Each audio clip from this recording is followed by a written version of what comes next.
I'm Petra Weldes, Senior Minister of the Center for Spiritual Living in Dallas, and we're delighted that you found us here on the web. You can find our Sunday services on our website by every Wednesday, and we love that you can look at us online and explore these spiritual teachings. Feel free to explore our archives. It goes back a number of years with lots of special topics and amazing speakers. You can also sign up for our email news, My Daily Words, and my blog, Spiritual Living with Dr. Petra. If you're looking for a spiritual community, come visit us. Or if you're just in Dallas, drop on by. We'd love to give you a hug. Welcome home.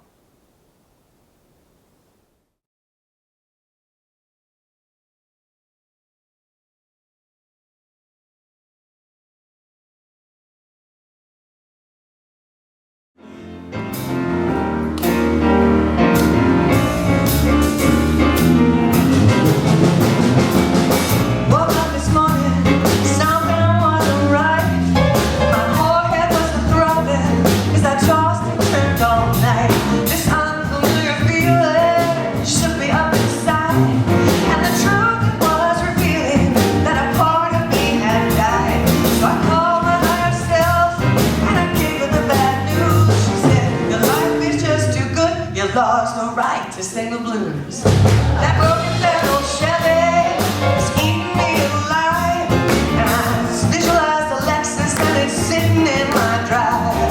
That man of mine, that scoundrel, that low down dirty bum, I transformed him into a lover with a sizable trust fund. And everywhere I look, I was confronted with the blues. My life is just too good. I lost the right to sing the blues.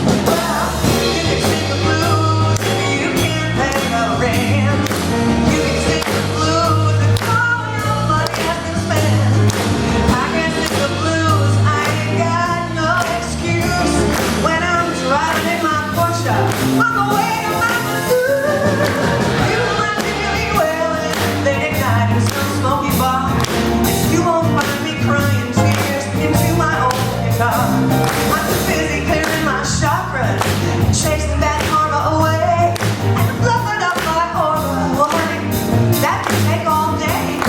Well, like, I just gotta spread the news. My life is just too good. I lost the right to sing the blues.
Drucker. Thank you so much. Thanks, Gary, Jonathan, and Matt, too. Wow, wouldn't it be great if we always felt like our life was like that? Yes. Do we think we deserve it? Yeah. Good for you. How many of us have a little voice back there that says, well, maybe I'm not quite worthy enough yet, or I can have some of it, but not all of it? sometimes we still have those little voices, don't we? So as we move into this month, February, obviously we're going to be talking about love, living in love. And we are using our journal for the year, Joy's Living Journal, and which is our theme, Joy's Living. And the companion book for this month is Don Miguel Ruiz's The Mastery of Love. And so we're going to be talking next week about relationship, and then the transforming power of love, and then finally we're going to be talking about forgiveness as love in action. But we all know where love starts, don't we? Right here. It starts right here. So today we're going to talk about self-love, our willingness, our ability to love ourselves, to know the truth of who we are, to be conscious of our value, our worth, and to be conscious of all of those things that we maybe don't quite like about ourselves. I know a lot of you were here last night. We had a fabulous meeting of the Funny Bunny Anonymous. Yes. And it is true, I have said this from the platform on more than one occasion, that we are all funny bunnies. And I don't just mean us here, although that would be true too, but actually the truth is we are all funny bunnies. Each one of us, we are a little odd, aren't we? We have a little quirk, we have a funny way of looking at things, we have something that is just a little different about us. Gosh, and how much time do we work on being normal? Being just like everybody else. Boring. Yeah, it's boring. Not only is it boring, it's hard work. It's very hard work. I have a plaque in my kitchen, and it says, "This try to be normal every day." It's exhausting. And it's true. It's true, and we're constantly trying to put on a box of somebody else's making, or even of our own making, some idea of who it is we should be, or how we should be, or what we should be. And so we have to find a way to see that differently and make friends with ourselves. My experience of that is very powerful. This spiritual teaching teaches us a lot about that. But there's a particular place I want to start with self-love, and that is with self-care. One of the ways in which we love ourselves is we care for ourselves, care about ourselves.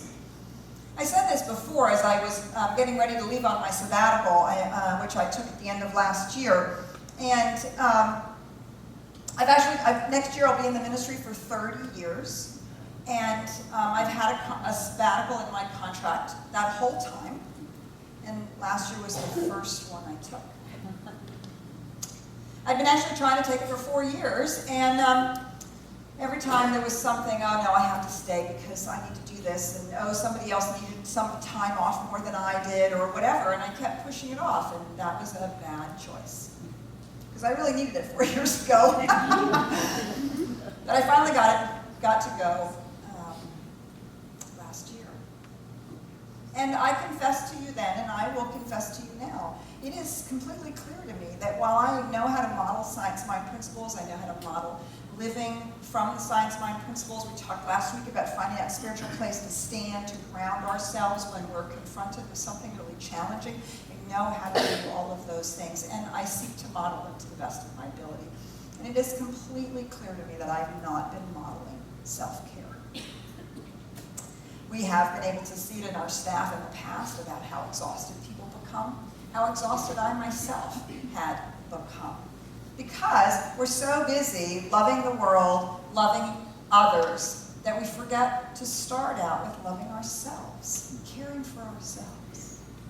I had a lot of people when I came home from my sabbatical say to me what I hoped you all would get, and that is the inspiration to care for yourself. Maybe you won't take 3 months off. Maybe you'll actually take a week of vacation vacation you're supposed to get. Maybe you'll actually take some of that extra time off you're supposed to have. Maybe you'll ask for an outrageous request from your workplace or your family. I need some time. You see, if we don't care for ourselves, we are way too stressed and overtired and overworked to actually do the spiritual work that allows us to discover who we are and to be the love in the world. It's really hard to be loving when we're stressed out, isn't it? Gosh, it's really hard to be compassionate, to be gentle, to be available, to be excited and enthusiastic about our lives, to give our gift in a big way. It becomes a chore, doesn't it, to even show up in our own lives when we're overworked, overstressed, exhausted in some form or other.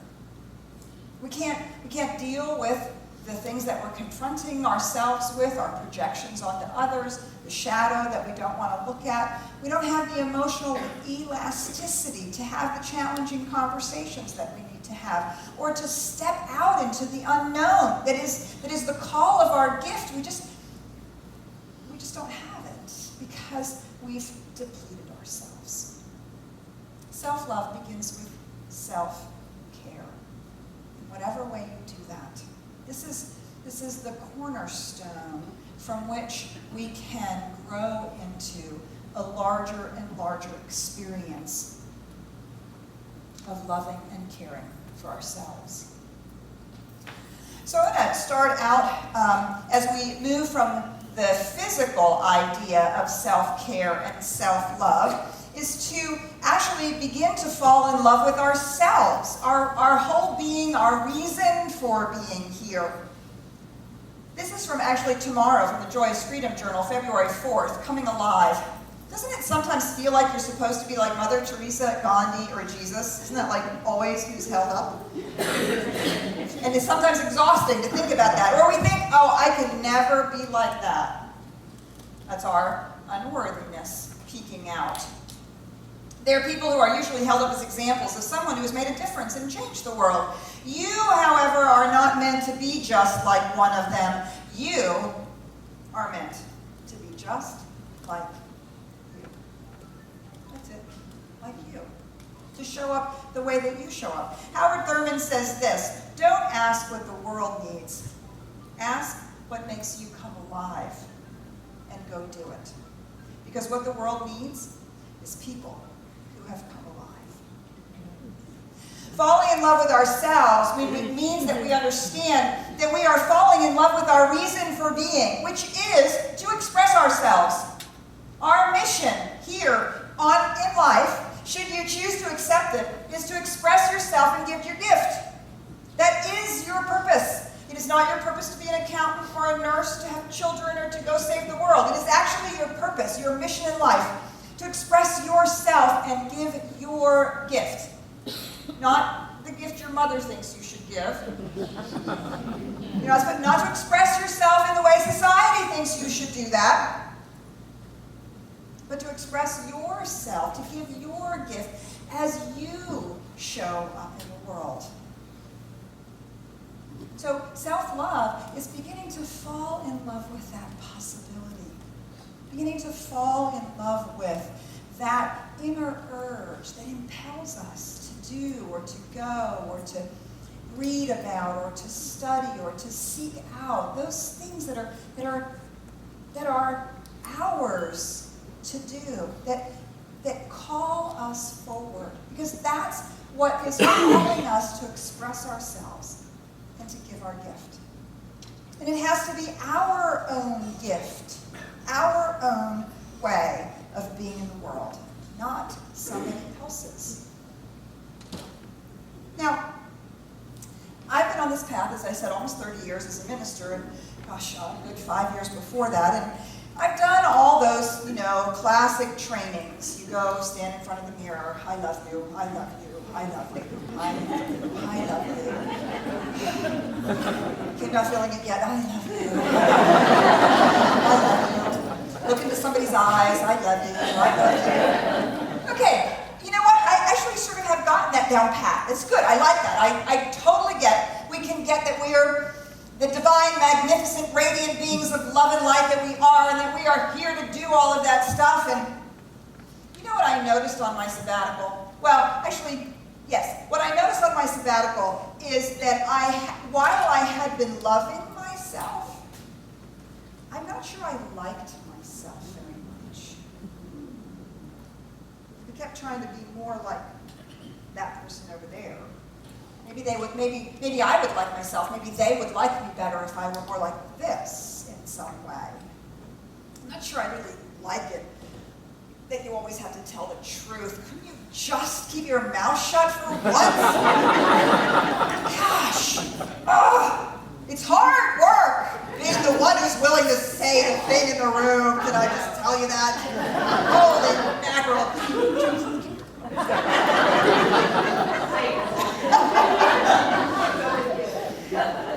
What I discovered on my sabbatical is part of what my task or the gift I gave to myself was actually to discover that I liked my own company. So part of loving ourselves, loving the way in which we express ourselves and to give our gift is to actually like who we are, how we show up, our own little quirkiness, our own little funny bunniness. You know, the Hindus, they really have this down well in their spiritual faith, and they understand this in their spiritual tradition.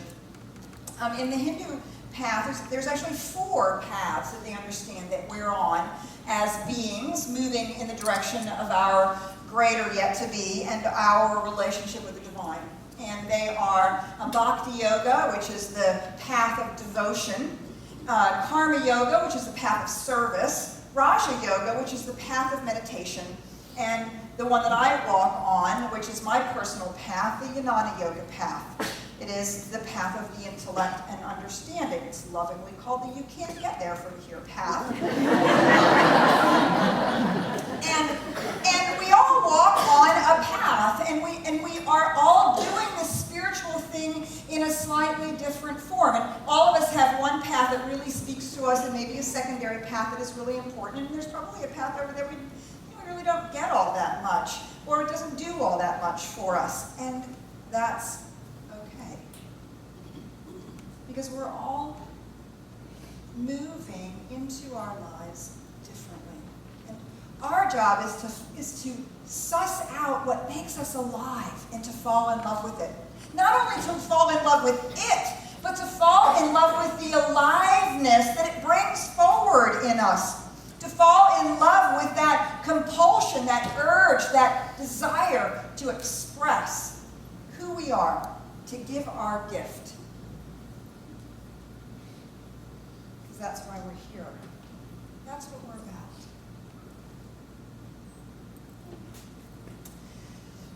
This is from today. Love yourself. February 3rd. You are uniquely you. Don't try to be someone or something else. Just be you. Wholly you. Holy you. They both sound the same, don't they? Holy you. W-H-O-L-L-Y. Holy you. H-O-L-L-Y. They sound the same because they mean the same. Being wholly yourself, not trying to be perfect, reveals the precious, unique being that you are. This is the divine as you. Wholly you, uniquely you, only you. And so our journey, our soul's journey, here's your mission in life, if you choose to accept it, is to express yourself and give your gift. Our soul's journey is what our life is about. Our life is about this soul's journey of being who we are and becoming more of it. Being the divine presence and becoming more of an expression of it. Being the reality of love and life and joy and power and presence and experiencing more of it. This is the journey our soul is on and the experiences that we have. It's not about fixing us. We're not broken. It's not about constantly trying to shore up our weaknesses. It's the journey of discovering discovery. It's an adventure of expansion. It's the life that we are living in our aliveness. And it's ours to love. To love. Not just to express and to experience, but to love, to discover that perfect expression. What keeps us from that? Our sense of unworthiness. If only I were a little more this or a little more that, or a little less this or a little less that, if only I could do this or could do that. We have so many messages that we've received. So many messages that we've received. You're not good enough, smart enough, you're too old, you're too short, you're too fat, you're too this, you're too that. I'm here to tell you that they are lies. They are lies that we have come to believe. Now, not necessarily maliciously lied to you. Nobody necessarily maliciously lied to you. But these are the lies that we have come to believe as human beings because we have forgotten the truth of who we are. And so we perpetuate it. We tell them not only to ourselves, but then we tell them to each other. And we tell them to our children. Or we have experiences, and somehow we try to figure them out, and we make up, well, this happened because I'm unworthy, because I'm no good, because, well, it wouldn't have happened if I were enough, or if I were okay. And even that part of us, we have to love, embrace, get good with, bring it into our own reality. This is from, I think it's tomorrow. Oh no, this is from February 6th. Imagine holding yourself in your own arms as a small child. Look deeply into your own child eyes. See your smile. Hear your own gurgling laughter. See just how precious you are. You are just as precious and beautiful and have the same potential for joy, love, and happiness as any child you have ever met and fallen in love with. You were that child once. You were that child. Somebody saw you and gurgled over you and said, oh, look how cute, oh my God, they're so adorable. You were that child once. Whether a parent didn't say that or something didn't happen the way you would have liked it to have happened, it's still true that as a child you were that way. You still are. We've just forgotten. We've allowed the veils to muck up the lens. We see through that glass darkly and we forget. So loving ourselves is partly, it's undoing that, it's clearing it, cleaning it, not because we're broken, but because we're simply wiping off the dirt. We're wiping away the lies. And they wipe away as easily as dirt off of a window. Our spiritual practices are like the Windex and the brush, right? Just simply wiping it away doesn't fight back. Because the truth is the clarity and the beauty and the love of who we are. That's the truth of who we are. Now, sometimes the reality of this is that we seek to discover this thing, this clarity, this beautiful vision of our life. We seek to discover it outside of ourselves. And we think, well, if only I had that, then I would know my worthiness. If only my bills were paid, or I wasn't in debt, or I had the perfect relationship, if only, then I would know that I was okay. You've heard me tell this story, I want to tell it again. And this is the notion that if whatever we want out there, whatever we want to see through that glass and the clarity of our lives, we actually have to become ourselves, or we have to know that we are already it, and we have to allow it to express. My mentor, Dr. Jim Munson, years and years and years ago, told me this story about a client he had, and they'd spent a whole year working on relationship. And they did all this stuff. You know, they wrote the list. Oh, he's tall, dark, and handsome. He's got lots of money. He loves to travel. He's spiritually minded. He exercises. He eats right. And he's just like perfect. Perfect for me.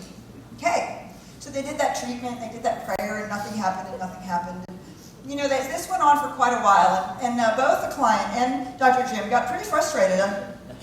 They tried all different kinds of things and, you know, make the vision board and do this and do that, and nothing, nothing, nothing. And so finally, in frustration, the woman came in and said, okay, we have to figure out what's going on. And Dr. Jim was like, because he'd been paying attention to her, and here was the question he asked her.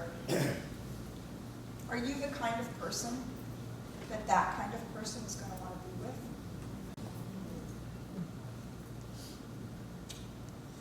She didn't come back. She didn't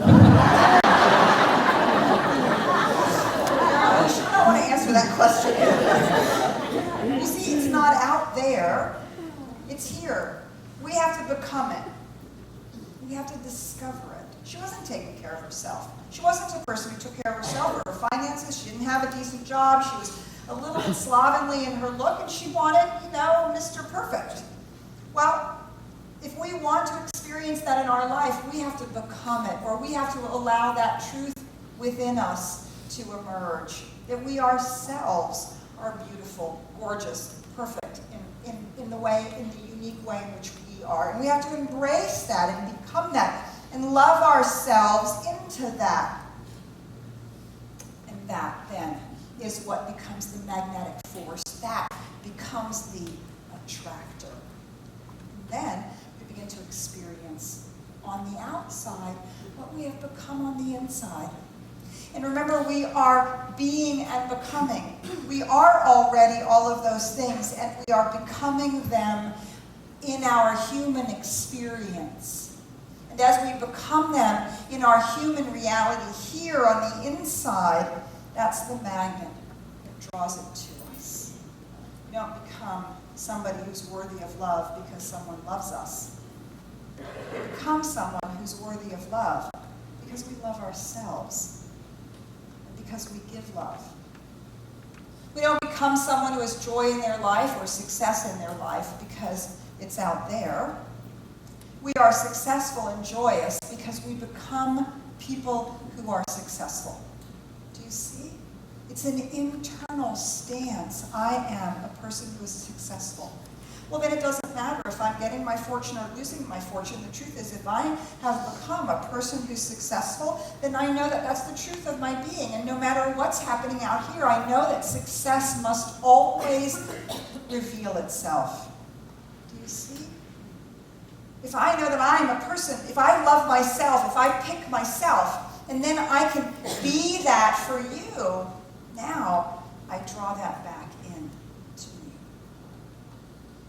So we all know this. It's called you love yourself as your neighbor. Love yourself as your neighbor. Actually, the truth is, this is how we hear it. Love your neighbor as yourself. And where do we place the emphasis? Love your neighbor as yourself. Love your neighbor as yourself. We forget that this as is like a mathematical equal sign. It's an equal sign. You can say it either way. Love your neighbor as yourself. Love yourself as your neighbor. It doesn't matter. It's the same equation, right? That's how algebra works. At least that's what I remember from 8th grade algebra. Maybe the only thing I remember, but I do remember that. That's what happens on both sides of the equal sign. And you can switch them around. And so what that means is the way in which we love ourselves is equal to the way in which we love our neighbor. So if we want to love our neighbor more, what do we have to do? We have to beef up this side of the equation, love ourselves more, and we can then love our neighbor more. But remember, it's an equal sign. We can also love our neighbor more, practice loving our neighbor more to help us love ourselves. Equal. Which also means we have to be working on both sides of the equal sign. We can't only be about self-love. I am so tired of being a victim. It is now my turn. I am going going to take care of myself. Well, it's important. It is important. But we don't want to forget that there's another side. Or we're so about giving, I'm so about loving and accepting and loving, and I love everybody and I accept everybody all the time, and I love them all the time. And I'm exhausted because there's nothing left for this side of the equation. And that's what the equal sign means from a mathematical standpoint. Now, it occurs to me that there's an even deeper way that we can understand this as, and that is we can understand it. Yourself is your neighbor. Your neighbor is yourself. That as, you see, it doesn't just mean the equal sign. That as means that it's the same. It's the same. What's out there and what's in here, it's the same. Not just the conditions of the world that are the mirror, but the being, the essential being that's there, the neighbor and myself. So when I love myself, I'm loving the one as me, as you. And when I love you, I'm loving the one as you, as me. Do you see? And so we carve out a place in this deeper reality as we cultivate our ability to self-love, not purely in a psycho-spiritual way, not purely in a self-help way, although that is very important, but in a much deeper way that understands that this is the one made manifest. And when we love ourselves, we're standing on holy ground. We're standing in the very place where God showed up. And when we don't love ourselves, we're dissing the divine. When we curse ourselves, we're cursing God. When we shake our fingers at ourselves, how could you do that? How could you be so stupid? How could you? Whatever all that stuff is. Would we ever think to say that to the infinite power and presence that is all love, joy, peace, and beauty?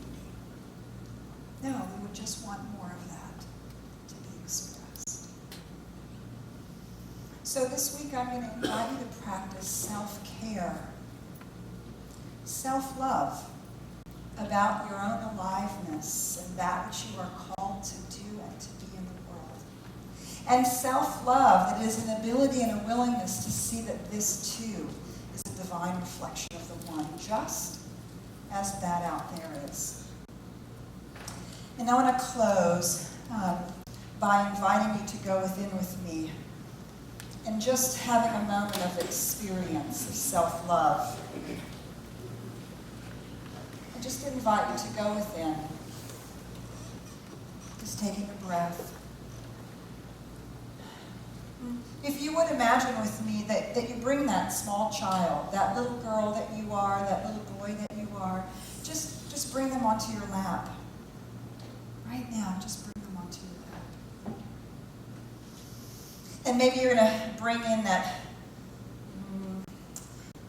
teenager that's a little bit of an obstructionist, is rebellious and doesn't always want to do what is supposed to be done. Just bring her or him onto your lap. And maybe that part of you that you've rejected because you don't like it and you don't think it's okay. Bring that part of you onto your lap as well. And put all your big arms around those beings of yourself that are sitting on your lap. And hold them there. And let my words be your words to these that are on your lap, or any other part of yourself that you'd like to sit right there, right now, and wrap your arms around and embrace.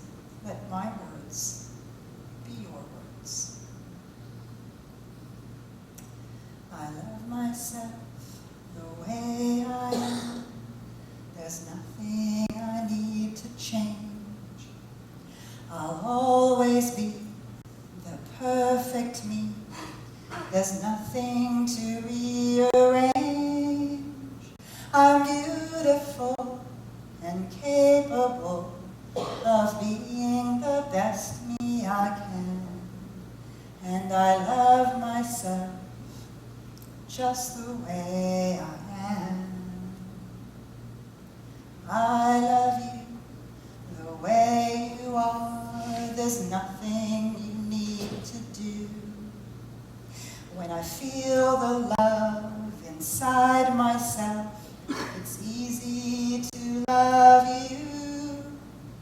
Behind your fears, your rage, your tears, I see your shining star. And I love you just the way you are. I love the world the way it is, 'cause I can clearly see that all the things I judge are done by people just like me. So till the birth of peace on earth that only love can bring, I'll help it grow by loving everything. I love myself the way I am, and still I want to grow. But change outside can only come when deep inside I know I'm beautiful and capable of being the best me I can. And I love myself just the way I am. And so yes.